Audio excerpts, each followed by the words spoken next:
The cliffs of Moher, the Guinness Storehouse, Giant's Causeway. You've seen the pictures, but what are these famous Irish spots really like? I just spent 2 weeks driving all over Ireland to figure out what's genuinely worth your time and money, and what's maybe just a tourist trap. In this video, I'm giving you the real, honest story, from the biggest attractions to the hidden gems you've probably never even heard of. Let's get into it. Ireland. The Emerald Isle. It's a country that feels half real, half myth. A land of ancient legends, rolling green hills, and yes, a pub on just about every corner. But when you actually sit down to plan a trip, that list of must-see sights gets overwhelming fast. Every castle, cliff, and city insists it's an essential piece of the Irish experience. So, I decided to put them all to the test. I rented a car, took a deep breath, and prepared to drive on the wrong side of the road on a mission to tackle 10 of Ireland's most famous destinations. The goal was simple: find out what lives up to the hype, and where you might find an even better, more authentic experience right around the corner. We're starting in the heart of Dublin and doing a massive loop all the way around the island. Number 1, Guinness Storehouse, Dublin. First on the list is the single most popular tourist attraction in all of Ireland, the Guinness Storehouse in Dublin. The hype for this place is off the charts. It's billed as a 7-story pilgrimage for anyone who loves the black stuff, promising the history, the art, and the science of a perfect pint. Walking in, it honestly feels a bit like a beer-themed Disneyland. It's sleek, it's polished, and it is definitely crowded.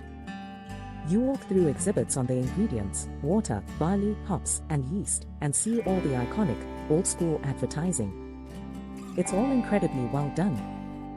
The big finish is the gravity bar at the very top, which serves up a pretty spectacular 360-degree view of Dublin. So, what's the verdict? Well, it's complicated. If you're a massive Guinness fan or you just love a really polished, modern museum, you'll probably think it's worth it.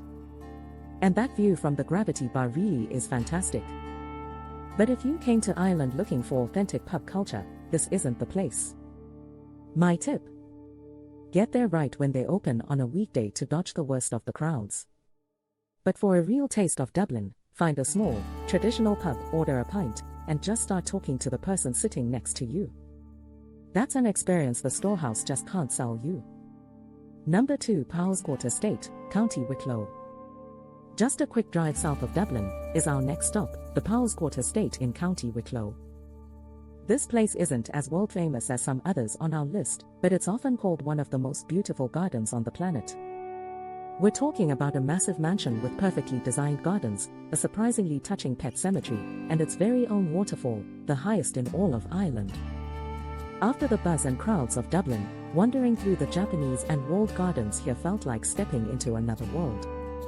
It's incredibly grand, but it's also deeply peaceful. You could easily lose a few hours just exploring every nook and cranny. The main house is mostly shops and a cafe these days, but the real star is the sprawling landscape outside.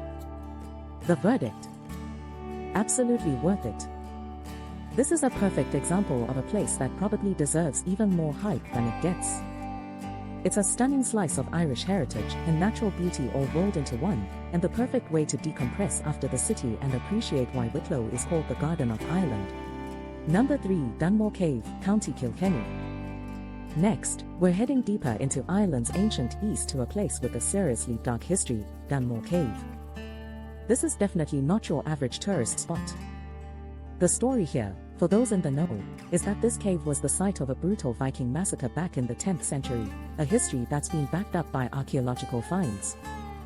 Dropping down into the cave is just eerie. The chambers are huge and the calcite formations are wild, but it's that history that really gets under your skin. The guy tells the story of the Viking raid, and I swear you can feel a chill in the air that has nothing to do with the temperature. This is a raw, real historical site, not a polished attraction. It's damp, it's dark, and it's completely fascinating. So, is it worth the detour? 100% yes. Especially if you're a history nerd or just want an experience that feels totally different. It's an unforgettable, slightly spooky stop that gives you a glimpse into a much darker side of Irish history that you don't always hear about. Number 4, Blarney Castle, County Cork. Alright, time for one of the most legendary, and let's be honest, most debated, sites in Ireland, Blarney Castle. The hype here is all about one thing: kissing a rock.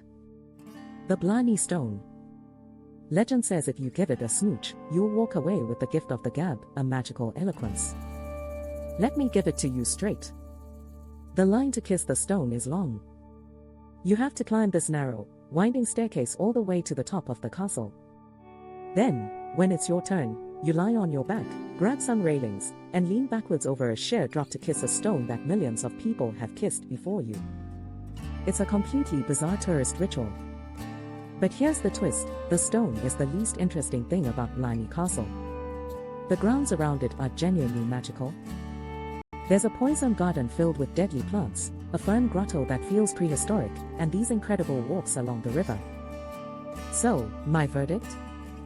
The stone itself is a total tourist trap. But the castle ruins and the gardens, they are absolutely worth the price of admission. My advice: go for the incredible grounds, and only kiss the stone if you've got time to spare and a bottle of hand sanitizer. Number 5. Killarney National Park, County Kerry. Now we're heading into what many people call the most beautiful corner of Ireland, County Kerry, and the incredible Killarney National Park.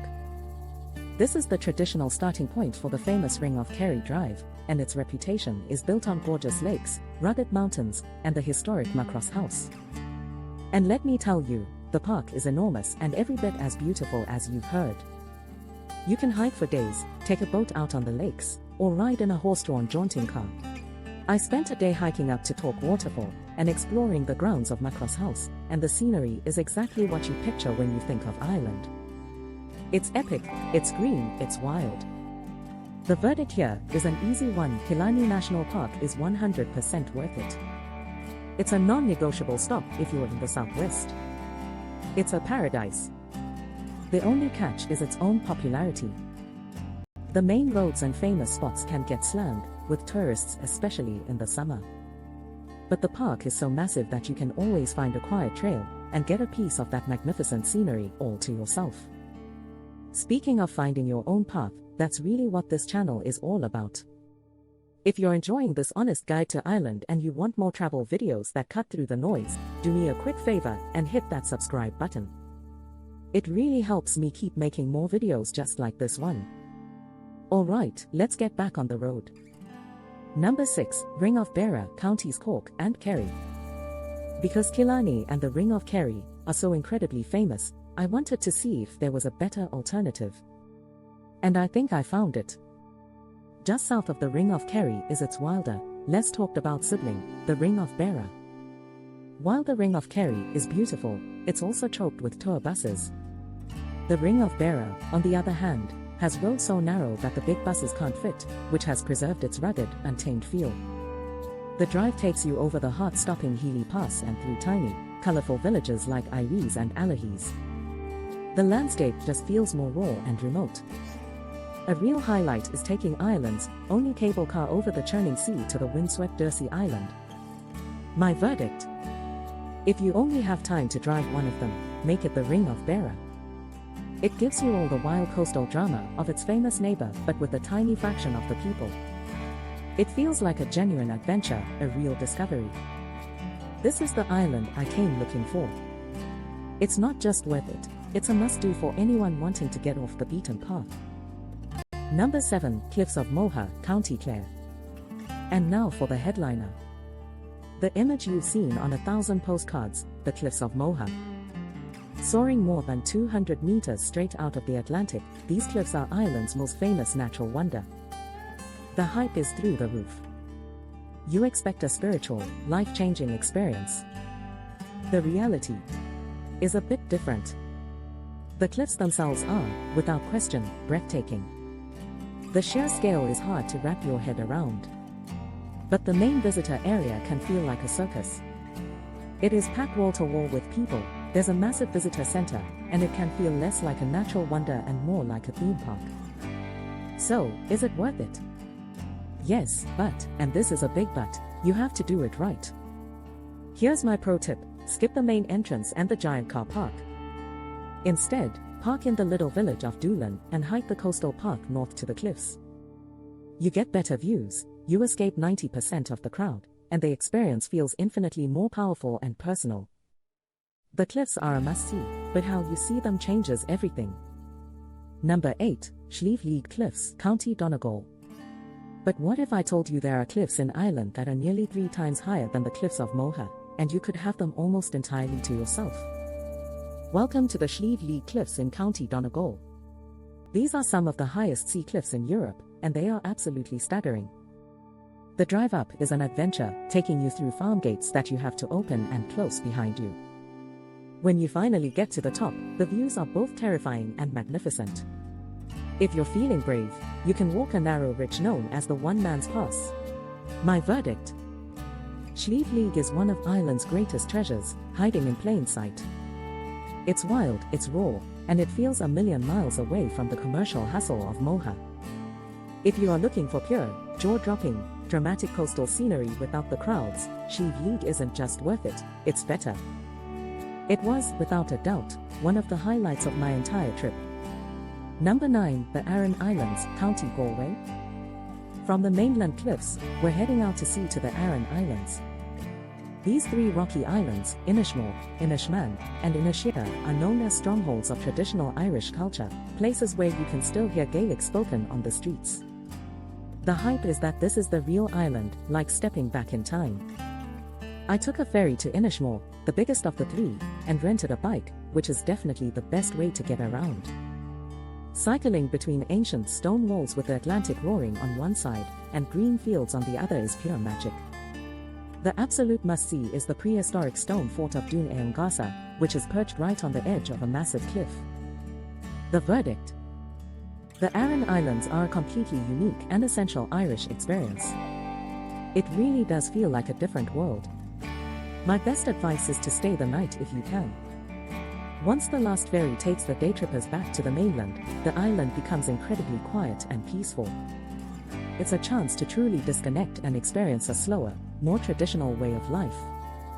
Absolutely worth it. Number 10, Giant's Causeway, County Antrim. For our last stop, we've crossed the border into Northern Ireland to see a UNESCO World Heritage Site, the Giant's Causeway. Created by a volcanic eruption millions of years ago, these 40,000 interlocking basalt columns are the stuff of legend.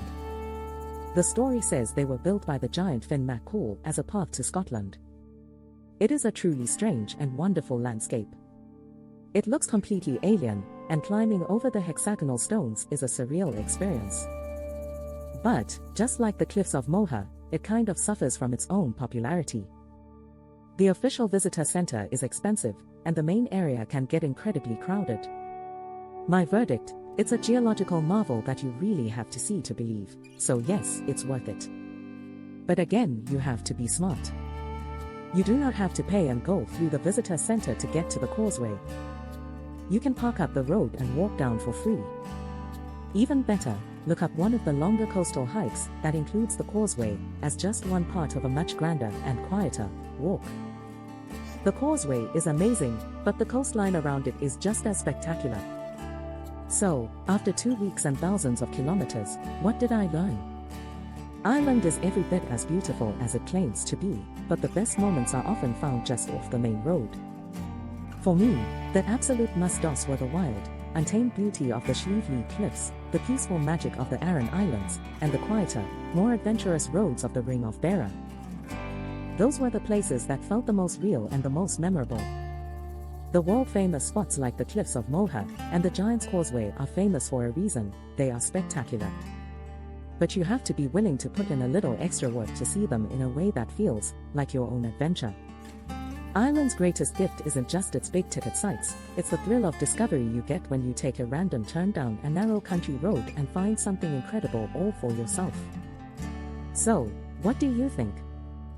What are your favorite places in Ireland? Did I miss anything absolutely essential? Let me know in the comments below. I'd love to get your ideas for the next trip.